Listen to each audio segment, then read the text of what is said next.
Donc une deuxième utilité fréquente de l'utilisation de la régression linéaire, c'est quand vous récupérez, donc vous importez un dataset, donc là moi je l'ai créé artificiellement le problème dans mon dataset, mais vous importez un dataset à problème. Et là, les deux problèmes courants qu'on va rencontrer, c'est que soit vous avez à l'intérieur d'une colonne quelque chose d'étrange, donc moi j'appelais ça bizarre, ou soit vous avez des valeurs manquantes, c'est-à-dire en fait des cellules vides. Qu'est-ce que ça va faire en fait concrètement? Et ben en fait, à la base, cette colonne-là, c'était des valeurs décimales. Donc en Python, une valeur décimale s'appelle une float.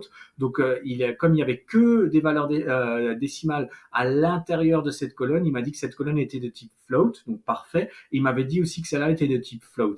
Mais maintenant, comme j'ai modifié légèrement mon dataset de base en lui créant quelque chose, je lui ai mis un texte. À partir du moment où il y a une seule ligne, mais même juste, là j'en ai mis 8, hein, 1, 2, 3, 4, 5, 6, 7, 8, mais même juste une. À partir du moment où je modifie une ligne qui n'est pas une valeur numérique, il va transformer le format complet de la colonne. Donc on peut le voir avec info par exemple. Vous allez voir que la colonne taille, elle est bien en float, ça veut dire une valeur décimale. Par contre, maintenant, le format de poids n'est plus en float, il était en object, alors que je vous garantis qu'au départ, il était en float. Pourquoi il est passé en object? Ben parce que j'ai mis dans au moins une ligne du texte dedans. Ça peut être du texte ou autre chose, mais tout ce que Pandas ne considère pas comme numérique. Et maintenant, ça va poser des problèmes parce que si il considère, il va vérifier ça, hein, par exemple, Plotly va vérifier ça, la visualisation graphique, il va vérifier si déjà à la base les formats sont justes et il va voir qu'on n'a pas de valeur numérique, il va me rejeter, il va me dire non, moi je te fais pas de graphique. Si j'appelle n'importe quoi d'autre, l'import de, je sais pas, je l'ai en bas, non, mais le stat que j'avais utilisé pour générer le coefficient de corrélation, le slope, l'intercept, il va me rejeter, il va me dire ah bah non, moi je te le fais pas avec ça. Si vous voulez faire du machine learning, il va sortir, il va dire ah non, moi je te le fais pas avec ça. Vous voyez un peu l'idée? Donc il va falloir qu'on modifie les valeurs, soit les valeurs manquantes, soit les valeurs qui sont un peu bizarres, pour qu'on puisse avoir uniquement des colonnes numériques. C'est un peu ça l'idée. Et donc moi, ce que j'ai fait, c'est que je vous ai généré maintenant ici deux datasets différents. Un dataset qui s'appelle propre. Et en gros, qu'est-ce que je lui ai dit? Je lui ai dit, tu prends mon dataset de base, tu vas faire quelque chose et donc en gros tu vas à un endroit. Quel endroit c'est? Et ben je lui ai dit tu vas sur ma colonne poids. Donc j'ai appelé mon dataset, j'ai ouvert des crochets, je lui ai mis la colonne et je lui ai dit je veux que tu me prennes uniquement tu m'exclus en gros toutes les lignes où il y a écrit bizarre. Donc ça c'est en gros pour dire différent de. Je veux toutes les lignes différentes de bizarre.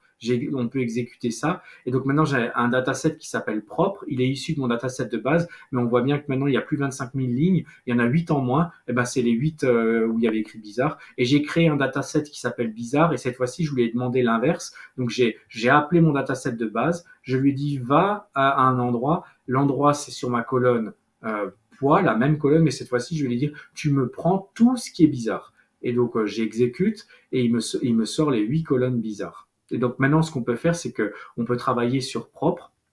Donc je vais pas le faire ici, parce que là le but de vidéo c'est de montrer les applications possibles, mais après je ferai d'autres vidéos où je vous montre les calculs qu'on peut faire, mais en gros l'idée qu'on va faire c'est qu'on va utiliser maintenant la partie propre de mon dataset, donc j'en avais 25 000 au départ, mais maintenant ici j'en ai plus que 24 992. Ici je vais relancer tout le processus, c'est-à-dire qu'en fait je vais calculer le coefficient de corrélation, je vais me rendre compte que les deux variables sont bien corrélées, et donc je vais pouvoir générer le slope et le intercept, le slope qui est le A, le coefficient directeur, le B qui est l'ordonnée à l'origine de ma droite de régression linéaire. Et une fois que j'ai ces deux valeurs-là, et ben en fait, je vais pouvoir les appliquer ici. Je vais pouvoir, en gros, lui donner une valeur théorique. Ça va pas être du parfait, mais ça va être mieux que ça. En gros, je vais lui dire, bah, t'as les hauteurs, mais t'as pas les poids, mais les poids, tu me les appliques, et je vais les appliquer avec la formule Y égale à X plus B. J'aurai mon A et j'aurai mon B qui est issu de ça. Et je vais pouvoir remplir les valeurs ici. Soit des valeurs manquantes, soit des valeurs bizarres. Donc ça va servir à ça, la régression linéaire.